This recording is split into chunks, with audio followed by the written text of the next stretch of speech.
Welcome to A School for Tomorrow's presentation titled Learn Well Toward a Better Normal. I'm very appreciative of the opportunity from Christopher and Stephen from Learnlife, of course, to be part of this awesome festival. Before we start, I'd like to begin with an acknowledgement of country. As Australians, we recognise our obligation to acknowledge our First Nations peoples, connections to our land, and the sadness of much of our shared history with them. Our acknowledgement was written by a proud Binjara and Karakara Indigenous woman, Leanne Wilson, who herself happens to be a partner in A School for Tomorrow. In Australia today, it is important that we continue to recognise our Indigenous history. A School for Tomorrow acknowledges the First Nations and custodians of the country throughout Australia and internationally, and their continuing connection to the land, waters, and community. We pay our respects to elders, past, present, and emerging, and to stolen generation survivors. We recognise the intergenerational trauma that remains and our pledge to build a world that can heal through our unwavering commitment to truth-telling, to the power of story and education. A School for Tomorrow stands in solidarity with our Indigenous brothers and sisters and works for justice and true reconciliation. Well, hello everyone, and my name is Adriano de Prato, and I'm a founding partner in A School for Tomorrow. And I'm also very fortunate to be the host of a popular educational podcast, Game Changers, who happens to be the Relearn 2020's official podcast partner. But let's get into it. During this global pandemic, I've been personally inspired and encouraged by the actions of many individuals, educators, and also learning communities to rethink what education can be and, of course, should be in the future. In A School for Tomorrow's Continuous Learning Toolkit, Volume 3, Wellness by Design, we highlighted that across all continuous learning models during COVID-19, those schools which have continued to thrive have operated effectively and compassionately at a personal, a relational, and a community level. They have responded to adversity by promoting qualities of creativity, curiosity, and challenge, complemented by a significant focus on the social and emotional resourcefulness of all their students, their staff, and of course their families. People have really mattered during this period of time, and systems needed to have been reshaped to meet the needs of people. We can't tell you the number of times we have heard educators tell us that wellness comes first. So my question to you all is, why shouldn't that be the norm anyway? The pursuit of excellence, especially academic attainment, really matters to us at A School for Tomorrow. And we can't help but wonder why we would ever have thought that wellness was something that was binary opposite to the high standards, or something of secondary importance, or even an add-on, or something else, someone else's business in education. A flourishing person understands that their wellness is the foundation on which their good character, competency, and achievements and contributions are ultimately built. So my question to everyone today is, shouldn't being well be part of a movement towards a better normal? So what if we placed wellness at the center of our society? What if we made it central to the objectives of learning? What is this kind of interconnectedness between character, competency, and wellness within a whole of education? And what might be the global context for this? And that's what I want to explore first up. GDP has long been used as a measure of a population's well-being, but there is a growing interest among policymakers and researchers to go beyond the GDP, to find better measures of a person's actual lived experience that's higher than the value of just simply their income or their expenditure. The World Economic Forum is one organisation that has continued to explore ways and whether or not gross domestic product is still a relevant measure of a population's well-being for many years, looking at alternatives that could be offered, particularly in light of mega trends across the globe, such as climate change, demographic shifts, rapid urbanisation, moves in economic power, resource scarcity, and swift advancements in technology innovations that are reshaping our world each day. Australia, for instance, also performs well in many measures of well-being relative to most other countries in the OECD Better Life Index. Australia ranks at the top in civic engagement and above the average in income and wealth, environmental quality, health status, housing, jobs, earnings, education and skills, subjective well-being, social connections, and personal security. However, having said that, mental illness remains a serious issue. 1 in 5, that's about 20% of Australians aged between 16 and 85, experience a mental illness in any given year. And data from the Mission Australia's Youth Survey showed that around 1 in 5 youth people, that's aged 15 to 19, meet the criteria for probable mental illness. This is a serious part of a pandemic in our country and an affliction across the globe. I want to turn our gaze to New Zealand, though, very briefly. New Zealand's Prime Minister, Jacinda Ardern, wants to transform its politics to focus on empathy, kindness, and well-being. After talking about doing things differently with a well-being budget at the Economic Forum annual meeting in January 2019, Jacinda Ardern's new government in May of the same year unveiled its plans to make that strategy a reality. This move toward a commitment toward a greater health and wellness of communities, not just limited to New Zealand. We can turn our gaze to the United Arab Emirates, who has a Minister of State of Happiness and a national program for happiness and positivity. These are a crucial kind of shifts that we're starting to see across the globe. The gross national happiness in Bhutan is a philosophy that guides their government. It includes an index which is used to measure the collective happiness and well-being of its entire population. Bhutan measures this collective happiness and well-being via a gross national index over the 9 domains as illustrated in Figure 1 on your screen. And let's cross the border to India, where we encounter the phenomenon that is Dream a Dream. It's a not-for-profit organisation in Delhi, India, positively impacting on the lives of young people from vulnerable backgrounds to overcome diversity and flourish in a fast-changing world. One key aspect of their work is the development and implementation of a happiness curriculum. The curriculum aims to equip students with skills so that they can better deal with anxiety and the stress while thinking critically. The curriculum has been implemented in at least 1,024 Delhi government-run schools, affecting more than 1 million students to date.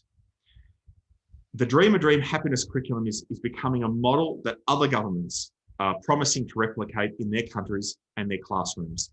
Countries such as Colombia, the UAE, Afghanistan, Bangladesh, and Nepal. So it is increasingly becoming clear that the main goal of governments is the overall well-being of its citizens. Their resources need to be more wisely spent based on what really matters most for the entire human experience. This also presents a real challenge for the entire educational sector and makes a strong case for the moral imperative to curate a human-centered wellness by design learning ecosystem. As you can see on the screen, Will Richardson, co-founder of the Big Questions Institute, said the following: "In school, we seem to think learning happens only when it's age grouped and graded, or when it's chunked into time blocks and subjects and meets some predetermined outcomes. Students have learned, it seems, only when they have consumed the mandated bucket of information or content and then been tested to make sure that they consumed it adequately." Well, things need to change. A clear feature, I'll now turn to Learning Creates Australia. Learning Creates Australia recently highlighted the current measures of success and achievement in schooling that are causing kind of barriers in excellence rather than leading to excellence in learning outcomes, as demonstrated by this data that you see on the screen. My kind of provocation is that we need to stop the testing hamster wheel that churns and burns out children. We cannot and will not continue to be terrorised by the dreaded ATAR, and that's in the Australian context, an overbearing student ranking system that ends often the careers of school leaders and teachers and drives up anxiety levels in young people. As you can see in this figure on the screen, it highlights that 64% of those students in inner regional areas and only 40% of those in very remote areas in Australia actually complete their year 12. Now, of course, there are other factors impacting upon these statistics of those in kind of disadvantaged or more rural areas.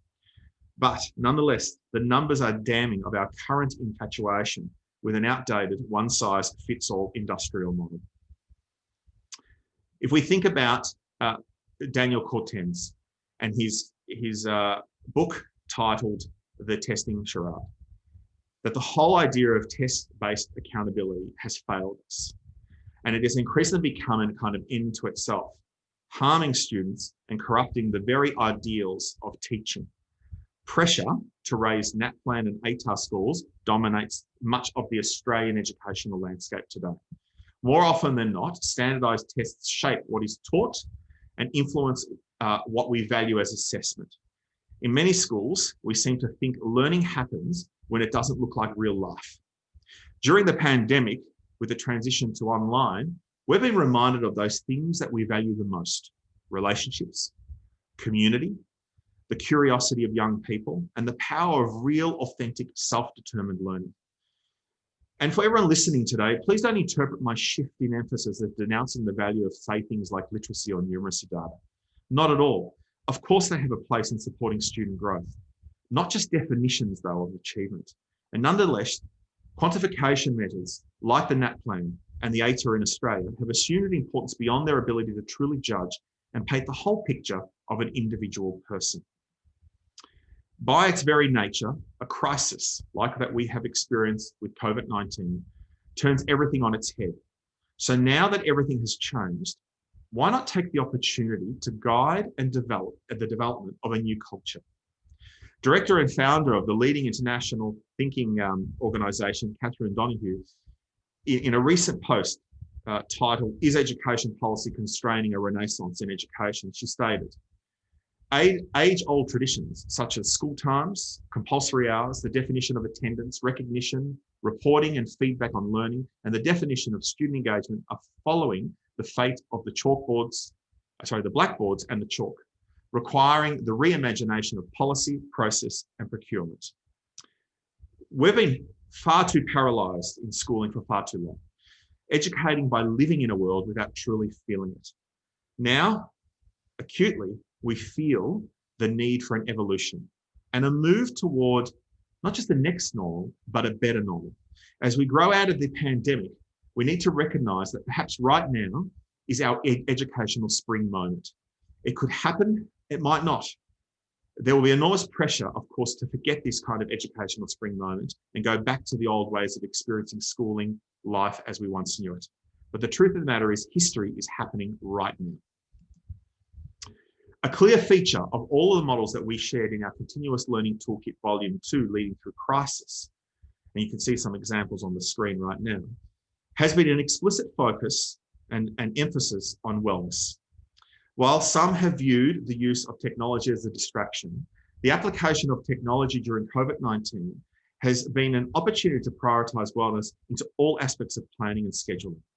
This kind of better normal of schooling is based on a shared understanding of the significance of the interdependence of learning and wellness as we support each young person to flourish in this new world environment we find ourselves.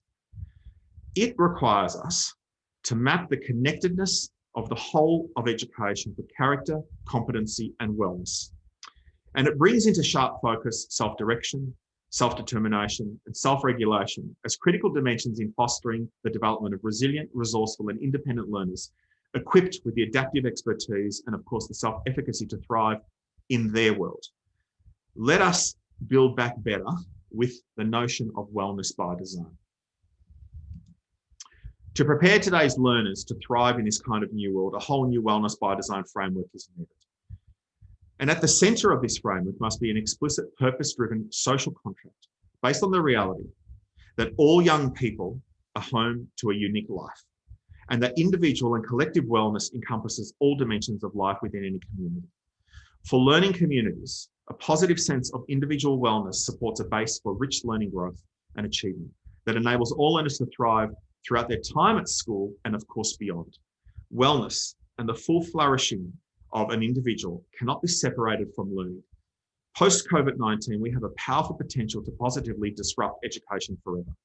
And the key is a genuinely human-centered reimagining.